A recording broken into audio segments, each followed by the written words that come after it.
जय श्री कृष्णा, राधे राधे। भगतजनों, आप सभी का हमारे यूट्यूब चैनल श्री कृष्ण दीवानी में हार्दिक स्वागत है। आज हम अघन मास यानी कि मार्गशीर्ष मास की प्रमुख 5 कहानियां सुनेंगे। इन कहानियों को सुनने मात्र से मार्गशीर्ष मास का संपूर्ण फल प्राप्त हो जाता है। शास्त्रों में ऐसा वर्णित है कि मार्गशीर्ष मास में शंख पूजा, तीर्थों में स्नान, तिल और आंवले का दान करने से मनुष्य के समस्त पाप धुल जाते हैं। यह जरूरी नहीं है कि इस मास में आप पूरे महीने व्रत रखें। इस मास में सुबह स्नान करने के बाद भगवान कृष्ण या फिर विष्णु भगवान के समक्ष घी का एक दीपक जलाएं, पानी का एक लोटा भरकर रखें, आसन लेकर फिर वहां बैठ जाएं। तत्पश्चात हाथ में गेहूं या चावल के कुछ दाने लेकर ये सब कथाएं सुनें। कथाएं सुनते समय हुंकारा अवश्य दें। कथाओं को सुनने के पश्चात लोटे के पानी से सूर्य नारायण भगवान को अर्घ दे दें। दानों को उठाकर पक्षियों को डाल दें। सूर्य भगवान को अर्घ देते समय हाथ में सोने या चांदी का कोई छल्ला अवश्य रखें। ध्यान रहे कि लोटे का पानी छल्ले से स्पर्श होता हुआ अर्घ दिया जाए। ऐसा करना बहुत अच्छा माना जाता है। इससे सूर्य भगवान प्रसन्न होते हैं। इस मास में इतना कर लेने से इस मास का संपूर्ण फल प्राप्त होता है। मार्गशीर्ष भगवान कृष्ण का ही एक नाम है। इस मास को गोप मास या फिर अघन मास के नाम से भी जाना जाता है। आइए भगतजनों, अब हम सब मार्गशीर्ष मास की इन कथाओं को सुनते हैं। यह कथाएं यदि आपके लिए उपयोगी रहें, सुनने में आनंद आए, तो इस वीडियो को आप लाइक करें और कमेंट बॉक्स में जय श्री कृष्ण अवश्य लिखें। अघन मास की पहली कथा। त्रेता युग में एक धर्मात्मा राजा थे। उनका नाम था दशरथ और उनकी राजधानी अयोध्या थी। एक बार वे शिकार खेलने के लिए गए तो उनका शब्द भेदी बाण एक ऋषि पुत्र को जा लगा, जो कि सरयू में से अपने अंधे माता पिता के लिए जल लेने के लिए आया था। उसका नाम श्रवण कुमार था। बाण के लगते ही वह अचेत हो गया। जब राजा दशरथ उसके पास पहुंचे तब उसने पूरी बात राजा को सुनाकर राजा से अपने माता पिता को पानी पिला देने की प्रार्थना की। तत्पश्चात उसके प्राण पखेरु उड़ गए। राजा श्रवण के अंधे माता पिता के पास पहुंचे और पानी पिलाकर घटित हुई इस घटना का उनसे वर्णन कर दिया। श्रवण के अंधे पिता ने राजा को श्राप दिया कि जिस प्रकार पुत्र शोक से मैं मर रहा हूं, उसी प्रकार तुम्हारी मृत्यु भी पुत्र शोक से होगी। उस समय दशरथ अविवाहित थे। समय आने पर दशरथ का विवाह हुआ। विवाह होने के पश्चात राजा दशरथ ने पुत्र प्राप्ति के लिए यज्ञ किया तो श्री रामचंद्र पुत्र के रूप में उनके यहाँ जन्मे। जब राम का वनवास हुआ और सीता हरण हो गया तो रावण से युद्ध करते समय जटायु की मृत्यु हो गई। जटायु के भाई संपाति ने सीता की खोज के लिए बताया कि वह रावण की अशोक वाटिका में है। यदि हनुमान जी भगवान गणेश की कृपा प्राप्त कर लें तो वे सीता माता का पता लगा सकते हैं। श्री राम की आज्ञा से हनुमान जी ने गजानंद का व्रत किया, जिससे कि वह एक पल की देरी किए बिना समुद्र लांघकर लंका जा पहुंचे और सीता माता के दर्शन करके राम की कुशल मंगल का समाचार उन्हें सुनाया। राम ने लंका विजय करके जानकी को वहां से मुक्त किया। सब बोले गणेश जी महाराज की जय। अब दूसरी कथा सुनते हैं। सौराष्ट्र में उस समय भद्रशर्वा नाम के राजा थे। वे राजा बड़े ही पराक्रमी थे। 4 वेद, 6 शास्त्र, 18 पुराणों का उन्हें ज्ञान था। उनकी रानी का नाम सूरत चंद्रिका था। रानी दिखने में तो बहुत सुंदर और सुलक्षणा थी तथा पतिव्रता भी थी। वह उन दोनों को 7 पुत्र तथा उसके बाद एक कन्या का वरदान मिला था। कन्या का नाम श्यामबाला था। एक बार महालक्ष्मी जी के मन में आया कि जाकर उस राजा के राजप्रसाद में रहे। इससे राजा को दुगनी धन दौलत की प्राप्ति होगी और वह इस धन दौलत से अपनी प्रजा को सुख और अधिक दे पाएगा। यदि गरीब के घर में वह रहे तो उसे धन दौलत प्राप्त हो, वह स्वार्थी की तरह केवल अपने ऊपर ही खर्च करेगा। यह सोचकर माता लक्ष्मी ने बूढ़ी ब्राह्मण स्त्री का रूप धारण कर लिया। हाथ में लाठी लिए लाठी के सहारे रानी के द्वार तक वह पहुंची। यद्यपि उन्होंने बूढ़ी औरत का रूप धारण किया हुआ था, पर उनके चेहरे पर देवी का ही तेज था। उन्हें देखते ही एक दासी सामने आई। तत्पश्चात उस दासी ने उनसे उनका नाम, धाम, काम और धर्म पूछ डाला। वृद्ध ब्राह्मणी का रूप धारण किए हुए माता लक्ष्मी ने उससे कहा कि बालिके, मेरा नाम कमला है, मेरे पति का नाम भुवनेश है, हम द्वारका में रहते हैं। तुम्हारी रानी पिछले जन्म में एक वैश्य की पत्नी थी। वह वैश्य गरीब था। दारिद्र्य के कारण हर रोज उनके घर में झगड़े होते थे तथा उसका पति उसे रोज मारता था। इन बातों से तंग आकर वह घर छोड़कर चली गई तथा वन जंगल में खाली पेट वह भटकने लगी। उसकी इस दुर्दशा पर मुझे बड़ी दया आई। तब मैंने उसे सुख संपत्ति देने वाली श्री महालक्ष्मी की कथा सुनाई। मेरे कहने पर उसने श्री महालक्ष्मी का व्रत भी किया। श्री महालक्ष्मी प्रसन्न हुई, उसकी गरीबी दूर हुई, उसका घर संसार दौलत संतति संपत्ति से भर गया। बाद में पति पत्नी दोनों परलोक सिधार गए। लक्ष्मी व्रत करने के कारण वे लक्ष्मी लोक में रहे। उन्होंने जितने साल महालक्ष्मी का व्रत किया उतने साल उनको सुख भोगने को मिला। इस जन्म में उसका जन्म राजघराने में हुआ है, परंतु वह श्री महालक्ष्मी का व्रत करना भूल गई है। उसे यह याद दिलाने के लिए मैं आई हूँ। बुढ़िया की बातें सुनकर दासी ने उन्हें प्रणाम किया तथा श्री महालक्ष्मी का व्रत किस तरह से किया जाए इस बारे में उससे पूछा।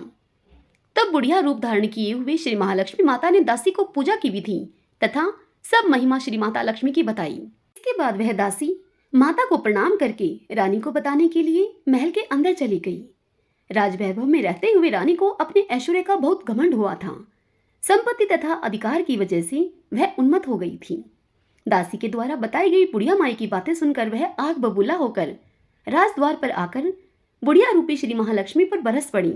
उसे यह ज्ञात नहीं था कि स्वयं श्री महालक्ष्मी बुढ़िया माता का रूप धारण करके द्वार पर आई हैं। परंतु रानी का इस कदर रुखा बर्ताव देखकर तथा अपना अनादर देखकर माता ने वहां ठहरना ठीक नहीं समझा और वे वहां से चली गई। तब राह में उन्हें राजकुमारी श्यामबाला मिली।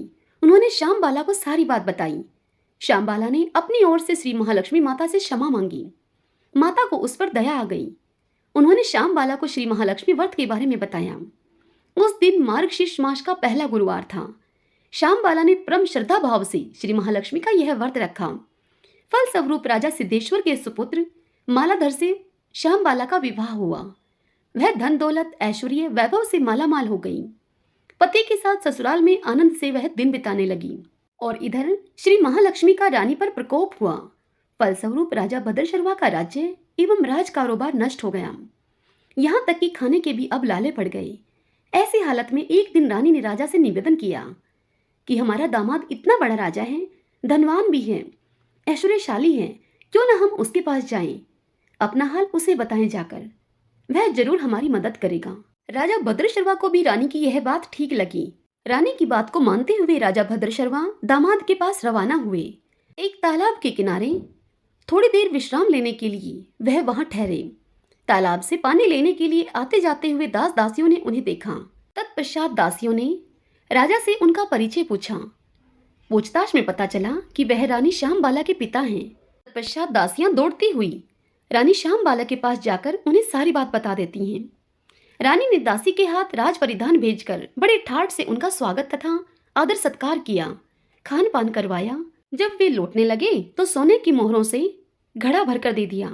राजा भद्रशर्मा जब वापस लौटे तो उन्हें देखकर रानी सूरज चंद्रिका बड़ी खुश हुई। तत्पश्चात रानी ने सोने की मोहरों से भरे हुए घड़े का मुंह खोला और फिर अपना माथा पीटने लगी, क्योंकि घड़े में धन के बदले कोयले मिले उसे। यह सब श्री महालक्ष्मी के प्रकोप से हुआ। इस प्रकार दुर्दशा में उनके और कई दिन बीत गए। इस बार रानी स्वयं अपनी कन्या के पास गई। वह दिन अगहन मास का अंतिम गुरुवार का दिन था। श्यामबाला ने श्री महालक्ष्मी का व्रत किया हुआ था। उनकी पूजा की, अपनी माता से भी यह व्रत करवाया। तत्पश्चात रानी सूरज चंद्रिका अपने घर आई। घर आने पर श्री महालक्ष्मी का व्रत रखने से उसे फिर से अपना राजपाट, धन दौलत और ऐश्वर्य की प्राप्ति हुई। वह फिर से सुखी, शांति, आनंद में जीवन को बिताने लगी। कुछ दिनों के बाद राजकन्या श्यामबाला अपने पिता के घर आई। उसे अपने घर में आया हुआ देखकर सूरज चंद्रिका को पुरानी बातें सब याद आई। यही कि श्यामबाला ने अपने पिता को कोयलों से भरा हुआ घड़ा दिया था और उसे तो कुछ भी नहीं दिया था। इसी कारण श्यामबाला को पिता के घर आने पर उसका कोई भी आदर सत्कार नहीं हुआ, बल्कि अनादर ही हुआ। पर उसने इस बात का भी बुरा नहीं माना। अपने घर लौटते समय उसने पिता के घर से थोड़ा सा नमक ले लिया। अपने घर लौटने पर उसके पति ने उससे पूछा कि अपने मायके से क्या लाई हो। इस पर श्यामबाला ने अपने पति को जवाब दिया कि मैं तो वहां का सार लाई हूँ। तब श्यामबाला के पति ने उससे पूछा कि इस बात का क्या मतलब हुआ। तब श्यामबाला ने अपने पति से कहा कि थोड़ा धीरज रखिए, सब मालूम हो जाएगा। उस दिन श्यामबाला ने सारा भोजन नमक डाले बिना ही बनाया और फिर अपने पति को और स्वयं के लिए परोसा। पति ने खाना चखा। सारा खाना बिना नमक का था, इसलिए उन्हें भोजन करने में कोई स्वाद नहीं आया। फिर श्यामबाला ने थाली में नमक डाला, इससे सारा भोजन स्वादिष्ट लगने लगा। तब श्यामबाला ने अपने पति से कहा कि यही है वह मायके से लाया हुआ सार। पति को श्यामबाला की बात सही लगी। फिर वह दोनों हंसी मजाक करते हुए भोजन करने लगे। सभी बोलिए लक्ष्मी माता की जय। आइए अब तीसरी कथा सुनते हैं। एक बार नारद मुनि भगवान शंकर, विष्णु और ब्रह्मा जी से मिलने के लिए स्वर्गलोक को गए, परंतु नारद जी के वहां पहुंचने पर उनकी भेंट त्रिदेवों में से किसी एक से भी न हो सकी। वहां उनकी भेंट त्रिदेवों की पत्नियों पार्वती, लक्ष्मी और सरस्वती जी से हो गई। नारद जी ने तीनों का घमंड तोड़ने के लिए उनसे कहा, हे देवियों, मैं विश्व भर का भ्रमण करता रहता हूँ, परंतु अत्रि ऋषि की पत्नी अनुसुईया के समान पतिव्रता धर्म वाली, शील एवं सद्गुण संपन्न स्त्री मैंने कहीं नहीं देखी। पतिव्रत धर्म पालन करने में आप तीनों भी उनसे पीछे हैं। नारद मुनि की इस बात को सुनकर तीनों देवियों को बड़ी ठेस लगी, क्योंकि वे समझती थी कि हमारे समान पतिव्रता स्त्री इस संसार में नहीं है। नारद जी के चले जाने के पश्चात तीनों देवियों ने अपने अपने देवों से सती अनुसुईया का पतिव्रत धर्म नष्ट करने का आग्रह किया। संयोगवश त्रिदेव एक ही समय अत्रि मुनि के आश्रम पर पहुंच गए। तीनों देवों का एक ही उद्देश्य था, अनुसुईया का पति धर्म नष्ट करना। तीनों ने मिलकर योजना बनाई। तीनों देवों ने ऋषियों का वेश धारण करके अनुसुईया से भिक्षा मांगी। भिक्षा में उन्होंने भोजन करने की इच्छा प्रकट की। अतिथि सत्कार को अपना धर्म समझने वाली अनुसुईया ने उनसे कहा कि आप स्नान आदि से निवृत्त होकर आइए, तब तक मैं आपके लिए रसोई तैयार करती हूँ।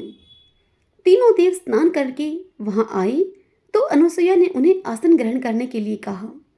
इस पर तीनों देव अनुसुईया से बोले कि हम अभी आसन ग्रहण नहीं कर सकते, हम तुम्हारा दिया आसन तभी ग्रहण करेंगे प्राकृतिक अवस्था में बिना कपड़ों के पहने हमें भोजन कराओगी। अनुसुईया के तन बदन में आग लग गई यह सुनते ही, परंतु पतिव्रत धर्म के कारण वह त्रिदेवों की चाल को समझ गई। अनुसुईया ने अत्रि ऋषि के चरणोदक को त्रिदेवों के ऊपर छिड़क दिया। इससे त्रिदेव छोटे छोटे बालकों के रूप में बदल गए। तब सबको उनकी शर्त के मुताबिक माता अनुसुईया ने भोजन करवाया और फिर गोद में उठाकर उनको अलग अलग तीनों को पालने में झुलाने लगी। काफी समय बीत जाने पर जब त्रिदेव नहीं लौटे तो त्रिदेवियों को चिंता होने लगी। त्रिदेवियां त्रिदेवों को खोजती हुई अत्रि ऋषि के आश्रम पर आ पहुंची। तत्पश्चात देवी अनुसुईया से त्रिदेवों के विषय में पूछने लगी। तब अनुसुईया ने पालने की तरफ हाथ करते हुए कहा कि तुम्हारे देव पालनों में आराम कर रहे हैं, अपने अपने देव को पहचान लो। परंतु तीनों बालकों के चेहरे एक जैसे होने के कारण वह तीनों देवियां उन्हें पहचान न सकी। तत्पश्चात देवी लक्ष्मी ने चालाकी से विष्णु भगवान समझते हुए पालने से शंकर भगवान को उठा लिया। इस पर देवी लक्ष्मी को बड़ा ही उपहास सहना पड़ा। तीनों देवियों के अनुनय विनय करने पर अनुसुईया ने उनसे कहा कि इन तीनों ने मेरा दूध पिया है, इसलिए इन्हें किसी न किसी रूप में मेरे पास रहना होगा। इस प्रकार त्रिदेवों के अंश से एक विशिष्ट बालक का जन्म हुआ, जिसके 3 सिर और 6 भुजाएं थीं। यही बालक बड़ा होकर दत्तात्रेय ऋषि कहलाए। अनुसुईया ने पुनः पति चरणोदक से त्रिदेवों को पूर्ववत कर दिया। सब बोलिए विष्णु भगवान की जय। अब चौथी कहानी सुनते हैं। सतयुग में एक बार मुर नामक दैत्य ने देवताओं पर विजय प्राप्त करके इंद्र को पद से हटा दिया। देवता भगवान शंकर की अब शरण में जा पहुंचे। भगवान शंकर ने देवताओं को विष्णु जी के पास भेज दिया। तब विष्णु जी ने दानवों को तो परास्त कर दिया, परंतु मुर वहां से भाग गया। तब विष्णु भगवान ने मुर को भागता हुआ देखकर लड़ना छोड़ दिया और बद्रिकाश्रम की गुफा में आराम करने लगे। तब राक्षस मुर ने वहां पर पहुंचकर विष्णु जी को मारना चाहा। तत्काल ही विष्णु जी के शरीर से एक कन्या का जन्म हुआ, जिसने मुर का वध कर दिया। उस कन्या ने विष्णु भगवान को बताया कि मैं आपके अंश से उत्पन्न हुई शक्ति हूँ। विष्णु जी ने प्रसन्न होकर उस कन्या को आशीर्वाद दिया और कहा कि तुम संसार में मायाजाल में उलझे हुए तथा मोह के कारण मुझसे विमुख प्राणियों को मुझ तक लाने में सक्षम होगी। तुम्हारी आराधना करने वाले प्राणी आजीवन सुखी रहेंगे। यही कन्या एकादशी कहलाई। सब बोलिए एकादशी माता की जय। आइए अब हम सब पांचवी कहानी सुनते हैं। काशी के निवासी धनंजय की पत्नी का नाम सुलक्षणा था। सुलक्षणा को सभी सुख प्राप्त थे, केवल निर्धनता ही उसके दुख का एकमात्र कारण थी। यह दुख उसे हर समय सताता रहता था। एक दिन सुलक्षणा अपने पति से बोली, स्वामी आप कुछ उद्यम करो तो काम बने, इस प्रकार कब तक काम चलेगा। सुलक्षणा की यह बात धनंजय के मन में बैठ गई और वह उसी दिन विश्वनाथ शंकर को प्रसन्न करने के लिए पूजा में बैठ गया और कहने लगा, हे देवादिदेव विश्वेश्वर, मुझे पूजा पाठ कुछ नहीं आता, केवल तुम्हारे भरोसे यहाँ बैठा हूँ। इतनी विनती करके धनंजय 2-3 दिन तक भूखा और प्यासा वहीं पर बैठा रहा। यह देखकर भगवान शंकर ने उसके कान में अन्नपूर्णा अन्नपूर्णा अन्नपूर्णा इस प्रकार 3 बार कहा। यह कौन क्या कह गया, इसी सोच में धनंजय अभी पड़ा था कि एकाएक मंदिर से आते ब्राह्मणों को देखकर वह पूछने लगा, पंडित जी अन्नपूर्णा कौन है। तब ब्राह्मणों ने कहा कि तू अन्न छोड़कर बैठा है, सो तुझे अन्न की ही बात सूझती है, तू घर जा, घर जाकर अन्न ग्रहण कर ले। धनंजय फिर घर आ गया। स्त्री से उसने यह सारी बात कही। तब धनंजय की पत्नी सुलक्षणा उससे बोली, हे नाथ आप चिंता मत करिए, स्वयं शंकर भगवान ने आपको यह मंत्र दिया है, वे स्वयं ही इसका खुलासा करेंगे, आप फिर जाकर उनकी आराधना करो। धनंजय फिर जैसे का तैसा पूजा पाठ में जाकर बैठ गया। रात्रि में शंकर जी ने आज्ञा दी कि तू पूर्व दिशा में चला जा। तब वह अन्नपूर्णा का नाम जपता जाता और रास्ते में फल खाता हुआ झरनों का पानी पीता जाता। इस प्रकार कितने ही दिनों तक यही चलता गया। वहां उसे चांदी सी चमकती हुई वन की शोभा देखने में आई, सुंदर सरोवर देखने में आया। उसके किनारे कितनी ही अप्सराएं झुंड बनाए बैठी थी, एक कथा कहती थी और बाकी सब माँ अन्नपूर्णा इस प्रकार बार बार कहती थी। अगहन मास की उजियाली रात्रि थी और आज से ही व्रत का आरंभ था। जिस शब्द की खोज करने के लिए धनंजय निकला था वह उसे वहां सुनने को मिला। धनंजय ने उनके पास जाकर उनसे पूछा, हे देवियों आप यह क्या करती हो। तब उन सब ने कहा कि हम माता अन्नपूर्णा का व्रत करती हैं। इस पर धनंजय ने फिर से उनसे पूछा, इस व्रत को करने से क्या होता है, यह किसी ने किया भी है, इसे कब किया जाए, कैसा व्रत है और कैसी इसकी विधि है, मुझसे भी कहो। तब वे कहने लगी, इस व्रत को सब कोई कर सकते हैं। 17 दिन के लिए 17 गांठ का सूत्र लेना चाहिए। 17 दिन यदि न बने तो एक दिन उपवास करें और यह भी न बने तो केवल कथा सुनकर प्रसाद लें। निराहार रहकर कथा कहें। कथा सुनने वाला कोई न मिले तो पीपल के पत्ते को रखकर सुपारी या गुआर पाठा वृक्ष को सामने करके, दीपक को साक्षी करके सूर्य, गाय, तुलसी या महादेव को बिना कथा सुनाए मुख में दाना न डालें। यदि भूल से भी कुछ पड़ जाए तो एक दिवस फिर उपवास करें। व्रत के दिन क्रोध न करें और झूठ भी न बोलें। धनंजय बोला, इस व्रत को करने से क्या होगा।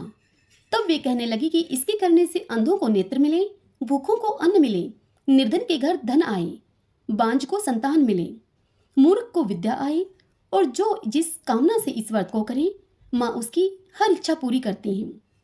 तब वह कहने लगा कि बहनों मेरे पास धन नहीं है, विद्या नहीं है, मैं तो दुखिया ब्राह्मण हूँ, मुझे इस व्रत का सूत्र दोगी।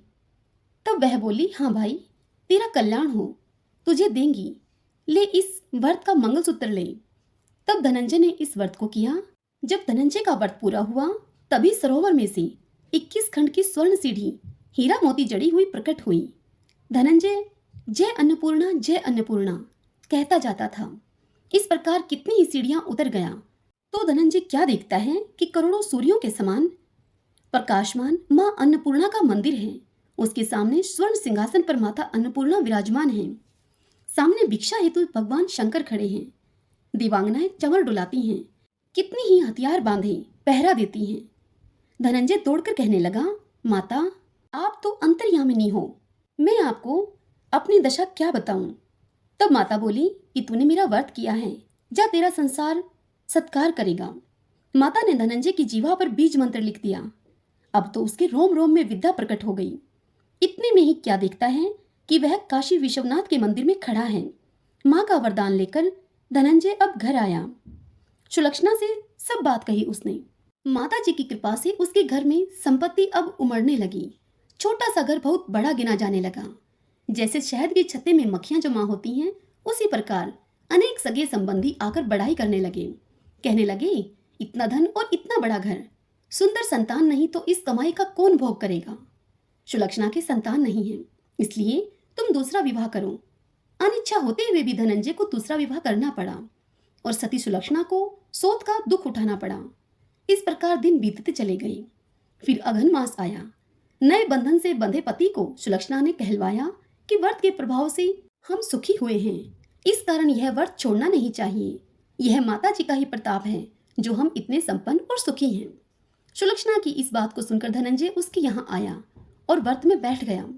नई बहू को इस व्रत की खबर नहीं थी। वह धनंजय के आने की राह देखती रही।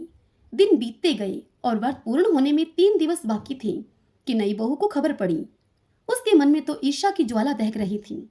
सुलक्षणा के घर में वह आ पहुंची और झगड़ा मचा दिया। वह धनंजय को अपने साथ ले गई। नए घर में धनंजय को थोड़ी देर के लिए निद्रा ने आ दबाया। इसी समय नई बहू ने उसका व्रत का सूत्र तोड़कर आग में झोंक दिया। अब तो माता जी का कोप जाग गया। घर में अकस्मात आग लग गई। सब कुछ जलकर खाक हो गया। सुलक्षणा सब समझ गई कि यह क्यों हुआ है और फिर सुलक्षणा पति को फिर से अपने घर में ले आई। नई बहू रूठकर पिता के घर जा बैठी। संसार में 2 जीव थे, उनमें से एक ही रह गया। पति को परमेश्वर मानने वाली सुलक्षणा बोली, हे नाथ, आप घबराना नहीं, माता जी की कला अलौकिक है। पुत्र कुपुत्र हो जाता है पर माता कुमाता नहीं होती। अब आप श्रद्धा और भक्ति पूर्वक आराधना शुरू करो, वे जरूर हमारा कल्याण करेंगी। धनंजय फिर माता के पीछे पड़ गया। फिर वही सरोवर सीढ़ी प्रकट हुई। उसमें धनंजय अन्नपूर्णा माँ इस प्रकार कहता हुआ उतर चला। वहां जाकर माता जी के चरणों में रुदन करने लगा। माता जी प्रसन्न होकर उसे बोली, यह मेरी स्वर्ण की मूर्ति ले जा और इसकी पूजा करना, तो फिर सुखी हो जाएगा। जा धनंजय, तुझे मेरा आशीर्वाद है। तेरी स्त्री सुलक्षणा ने श्रद्धा से मेरा व्रत किया है, उसे मैंने पुत्र दिया है। धनंजय ने आंखें खोली। वह खुद को काशी विश्वनाथ के मंदिर में खड़ा पाता है। वहां से फिर उसी प्रकार वह घर को आया। इधर सुलक्षणा के दिन चढ़े और महीने पूरे होते ही पुत्र का जन्म हुआ। गांव में आश्चर्य की लहर दौड़ गई। मानता आने लगी। इसी प्रकार गांव के निसंतान सेठ के पुत्र होने से उसने माता अन्नपूर्णा का सुंदर मंदिर बनवा दिया। उसमें माताजी धूमधाम से पधारी, यज्ञ किया और धनंजय को मंदिर के आचार्य का पद दे दिया गया। जीविका के लिए मंदिर की दक्षिणा और रहने के लिए बड़ा सुंदर घर बनवा दिया। धनंजय स्त्री पुत्र के सहित वहां रहने लगा। माता जी की चढ़ोतरी में भरपूर आमंत्रित होने लगी। उधर नई वधू के पिता के घर डाका पड़ गया। डाकू सब लूट ले गए।